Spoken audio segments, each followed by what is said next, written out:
What is going on, college basketball fans? Today I'm going to give you guys 8 sleeper teams that I believe could make a deep run in the March Madness tournament from a low seed. Before we get started, I just want to say subscribe if you guys are new. We have daily college basketball March Madness coverage here on the channel, so hit that sub button, hit that like button if you guys enjoy, and comment down below a team that you believe are a sleeper to make the Final Four. Let's get it started. All right, so the first team that I believe are a sleeper to go pretty deep in the tournament are the Arkansas Razorbacks. Right now, they are projected as a 10 seed, and I believe from a 10 seed, they could make the Sweet 16 or maybe even the Elite 8 for the third year in a row under Eric Musselman. So they are projected as a 10 seed, but in the KenPom Advanced Analytics rankings, they are ranked 16th, and they have a 3-6 Quad 1 record, a 4-2 Quad 2 record, and are 18-9 on the year, and they have really close non-con losses against teams like Creighton on a neutral site and Baylor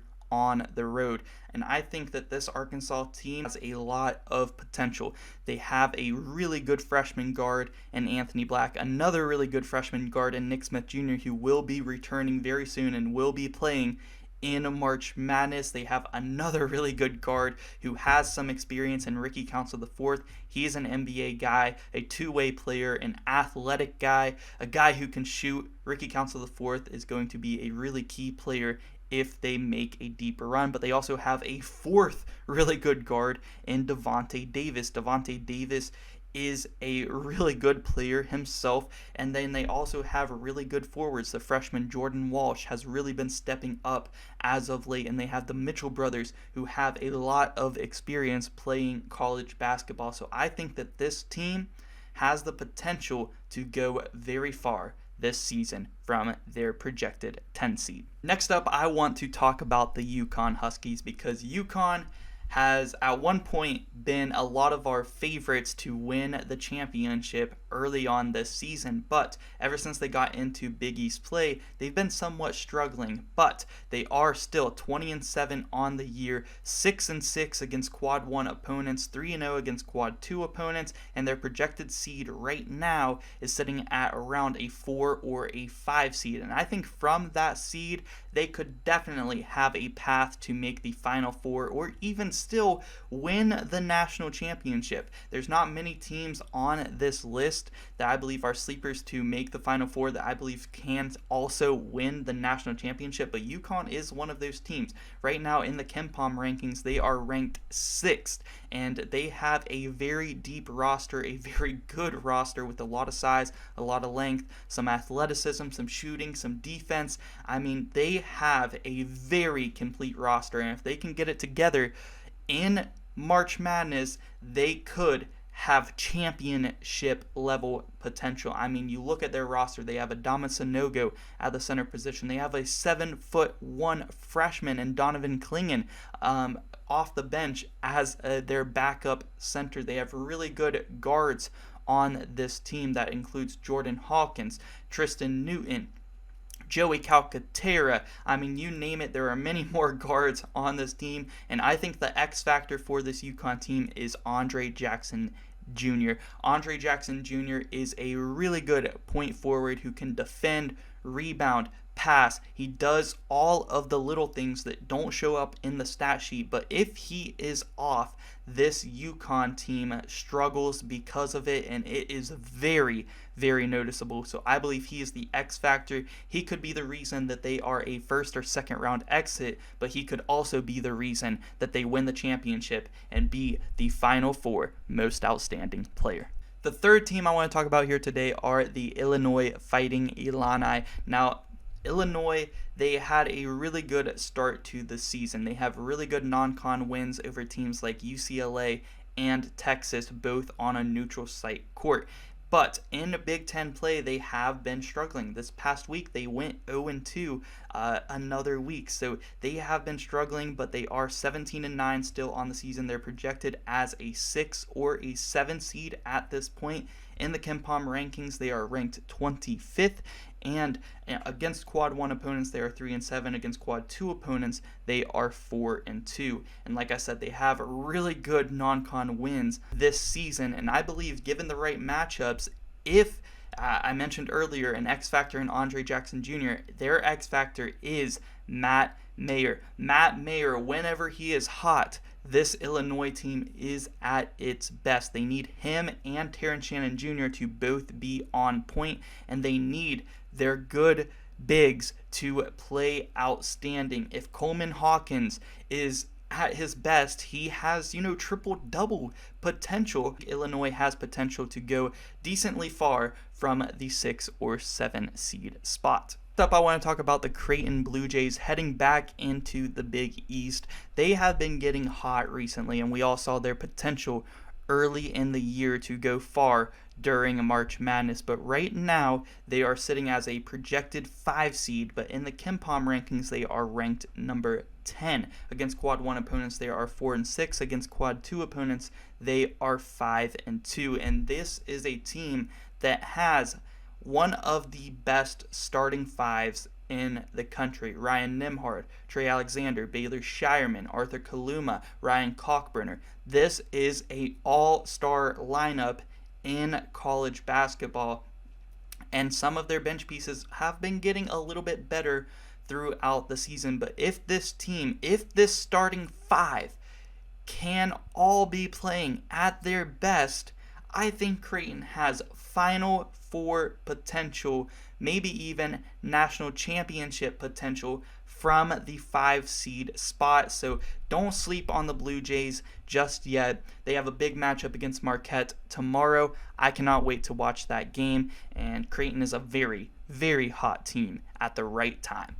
Next team I want to talk about here today are the TCU Horned Frogs. TCU, they have struggled as of late, but that is because their star shooting guard Mike Miles was injured, and in his first game back they had a 25-point win over a very good Oklahoma State team, an Oklahoma State team that most likely will be in the March Madness tournament. So that was a really good win for TCU, a statement win with Mike Miles back. But this team is not just Mike Miles. Right now they are ranked 19th in the KenPom rankings. They are 18-9 on the year, and against quad 1 opponents they are 4-8. Against quad 2 opponents they are 6-0, and right now they are projected as a 6 seed for the tournament. And I think TCU has potential for the Final Four 100%.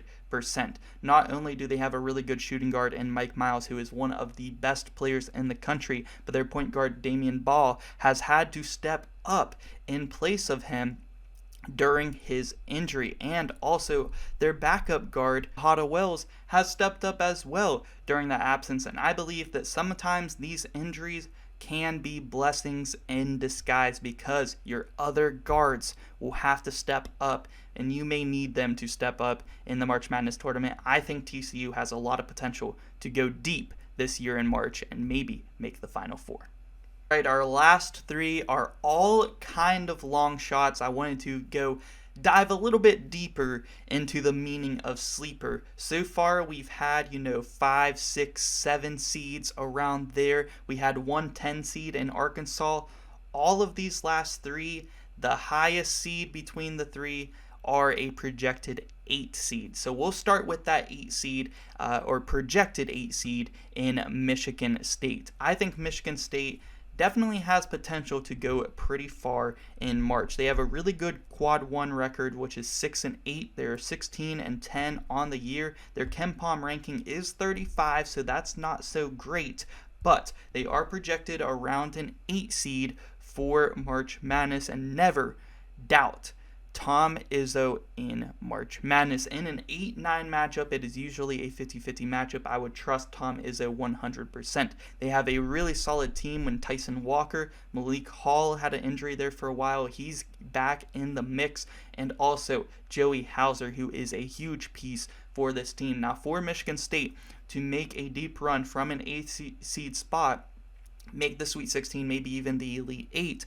I think it is going to have to be because of Malik Hall. I think Tyson Walker and Joey Hauser are going to be playing amazing in March Madness, but if Malik Hall, the X Factor, can turn up and play really well in the tourney, I think Michigan State has potential to pull off an upset and maybe make the Sweet 16 or even the Elite 8. this year. And our last two teams, we have two teams that are on the bubble who might not even make the March Madness tournament this year, but if they do, these are teams to definitely look out for to make a run from maybe even a last four in spot. So our first team out of these last two, we do have the Kentucky Wildcats.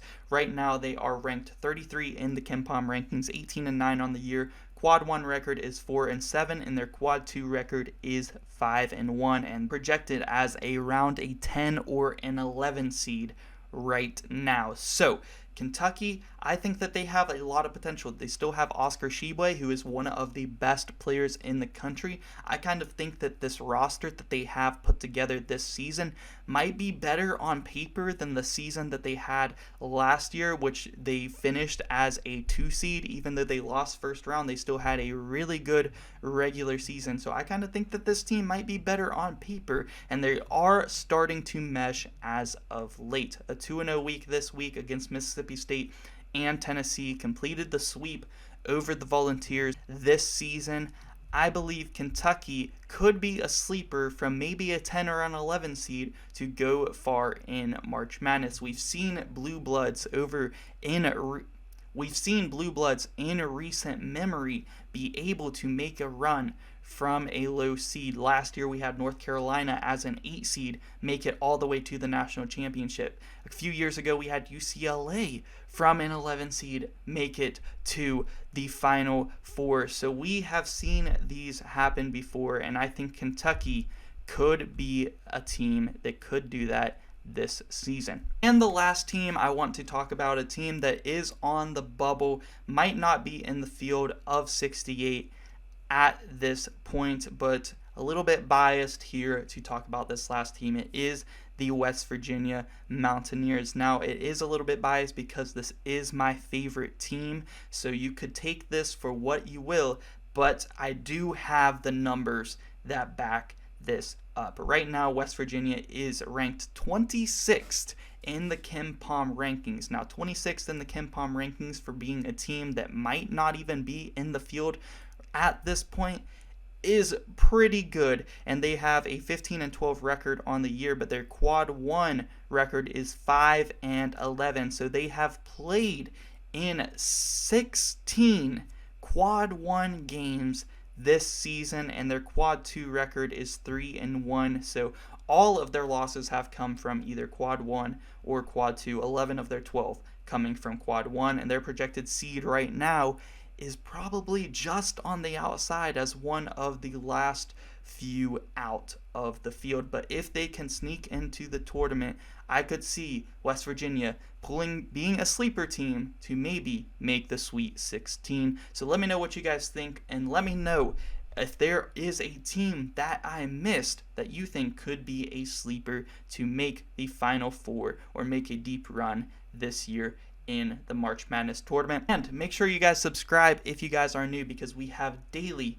college basketball coverage here on the channel. You don't want to miss it. And yeah, guys, thank you so much for watching.